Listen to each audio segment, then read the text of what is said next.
All India assistant secretary Ashis কিশোরের নেতৃত্বে সেদিনের অফিসটি উদ্বোধন হয়। সেদিন ফিতা কেটে নতুন অফিসের উদ্বোধন করেন সিপিডিআর ইন্ডিয়া হিউম্যান রাইটসের all India general secretary Anindya Ghosh, women's সেলের প্রেসিডেন্ট সেলি মুখার্জি। এছাড়াও সেদিন নতুন অফিসের উদ্বোধন অনুষ্ঠানে উপস্থিত ছিলেন অরবিন্দ মৌর্য, সরোজ স্নেহা ম্যাডাম সহ বিশিষ্ট ব্যক্তিবর্গরা। এই অফিস উদ্বোধনের আরও বিস্তারিত জানতে চোখ রাখুন আমাদের সংবাদ মাধ্যমে।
आपका भी भर दिए हैं।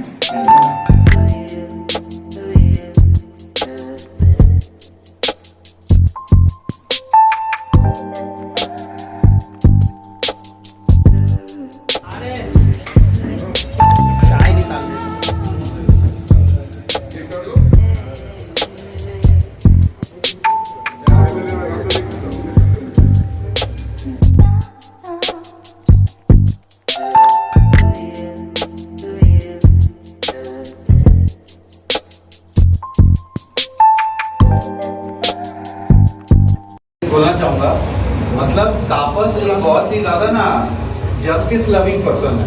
आपका ये मेरे से दोस्ती, इसका दोस्ती, लेकिन इसका सबसे अच्छा बात है मैं कुछ गलत करूंगा ना बोलेगा मुंह पे दादा एक तो ठीक है, मतलब एंड ये बिल्कुल डिजर्व करता है कि हमारा सीपीडीआर इंडिया का मेंबर बने और मैं इसको अपनी तरफ से सम्मानित करता हूँ और मैं इसको शिवरामपुर का इंचार्ज भी बनाता हूँ। ठीक है ना, तो ये आगे हम लोगों का पूरा टीम देखेगा, पूरा हम लोगों के यूथ को संभालेगा यहाँ। ठीक है,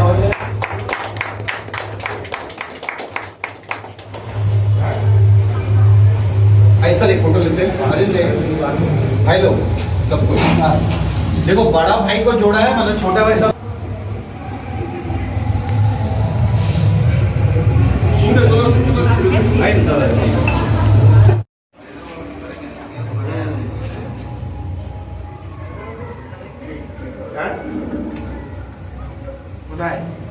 খুব ভালো লাগছে যেখানে অফিস উদ্বোধন হচ্ছে, আপনারাও সবাই আসবেন, দেখবেন একটা অন্যরকম একটা আমাদের শক্তি একটা তৈরি করবে। আমি এটাই বলি, মধ্যে হয়তো কম বেশি সাহস আমাদের সবারই ভিতরে থাকে, সেটা সুপ্ত অবস্থায় থাকে, কিন্তু যদি একা থাকলে সেটা থাকে, কিন্তু একসাথে যদি অনেকে আমরা একসাথে থাকি না, তো পেছনে একটা লোক থাকলে যদি বলে তুই এগিয়ে যা আমি আছি পেছনে, তো তখন আমাদের মনে হয় যে না ঠিক আছে, আমরা যে কোনো কাজই মনে হয় যে হ্যাঁ পারবো।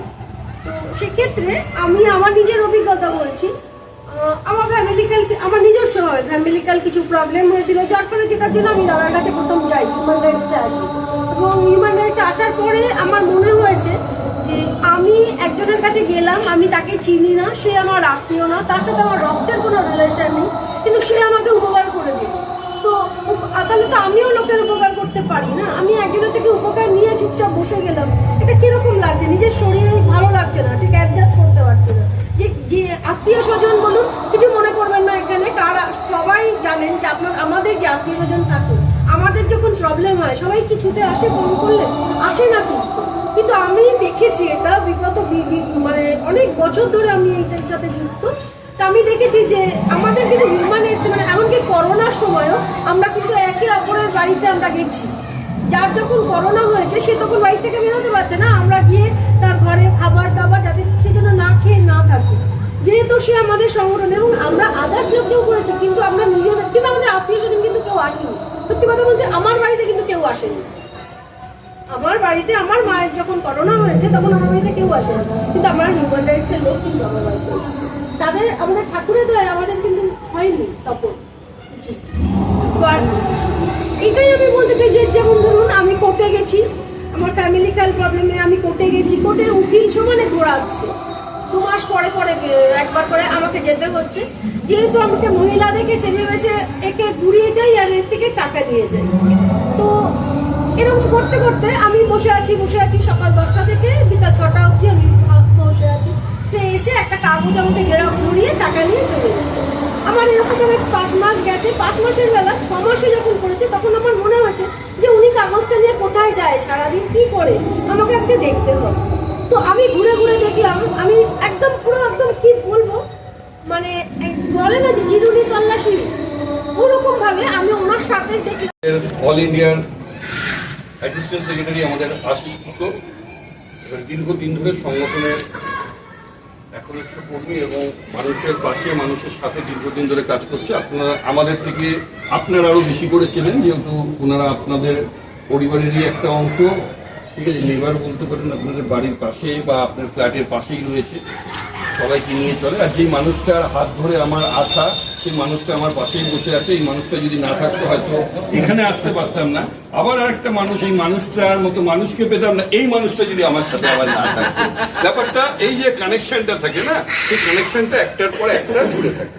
এবং আপনাদেরকে সবার মধ্যে আমি পরিচয় করেছি, অনেকেই পরিচয় করেছেন। আমাদের সামনে উপস্থিত রয়েছেন আমাদের মহিলা সেলের প্রেসিডেন্ট শেলি মুখার্জি, ঠিক আছে, এবং অসাধারণ একজন ব্যক্তিত্ববান মানুষ, যে মানুষটা কিন্তু দীর্ঘদিন মহিলাদের জন্য নয়, প্রত্যেকটা মানুষের জন্য লড়াই করছে। 24 ঘন্টা তার ফোন খোলা থাকে, আজকে কোন মানুষের সমস্যা, কে রাস্তায় পড়ে আছে, কাকে হসপিটালাইজ করতে হবে। সারাক্ষণ ধরে তো আমাদের পেজে ঢুকলে ওনাকে আমার পাশেই সবসময় দেখতে পারবেন, কেন উনি সবসময় থাকেন, মানুষের জন্য সবসময় যান। আজও কিন্তু উনি ওনার কাজকর্ম ফেলে বাড়িতে ওনার মেয়েটা আসেনি, এবার সেখানে সেই সকাল থেকে সব রান্না বান্না করে উনি কিন্তু বেরিয়েছে, সে আমার সাথে 12টার সময়।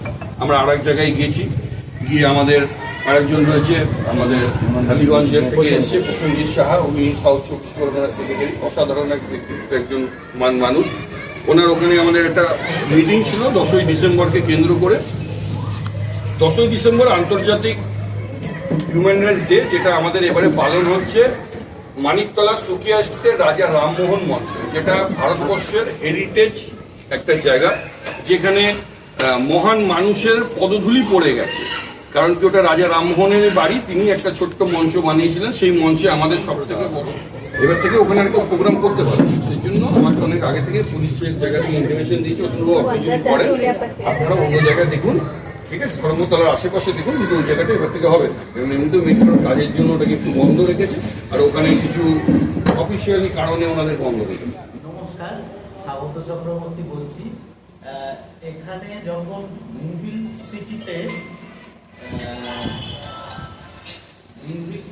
আমাদের হিউম্যান রাইটসের একটা বড় কমিটি হয়েছিল, অনেকে নেই এখন, তাদের আবার যোগাযোগ করা হবে যারা থাকতে চায়। এখানে একটা ডগ ইস্যুতে কয়েকজনের এফআইআর হয়েছিল, তখন সবাই ঝাঁপিয়ে পড়ে আমার সাথে লাইন দিয়ে এসেছিল, ভয় যে হিউম্যান রাইটস যাতে প্রোটেকশন নেয়। এরপর আমরা গ্রিনভিল সিটিতে সেই অনুযায়ী কাজ করেছিলাম। তারপরেও একটা দুটো কেস হয়েছে। আনফর্চুনেটলি 3 নম্বর ব্লক গ্রিনফিল্ড সিটিতে একজনের মাকে, একমাত্র ছেলে, বার করে দিয়েছে। আমরা গেছিলাম, পুলিশ দিয়ে গেছিলাম দুবার, এইভাবে করেছি, চেষ্টা করেছি। তারপর একটা কাপল ছিল, যাই হোক ওখানে, সেখানেও একটা কাপলের মধ্যে সমস্যা ছিল। আমরা প্রায় রাত্রি 10টায় পৌঁছে 11টায় উকিলবাবু ওই রাত্রে এসেছিলেন। সেই কাপলের সমস্যা নিয়ে আমরা করেছিলাম। এখন যা খবর পাই যে তারা ভালোই আছে, সুখে আছে। ওখানে একটা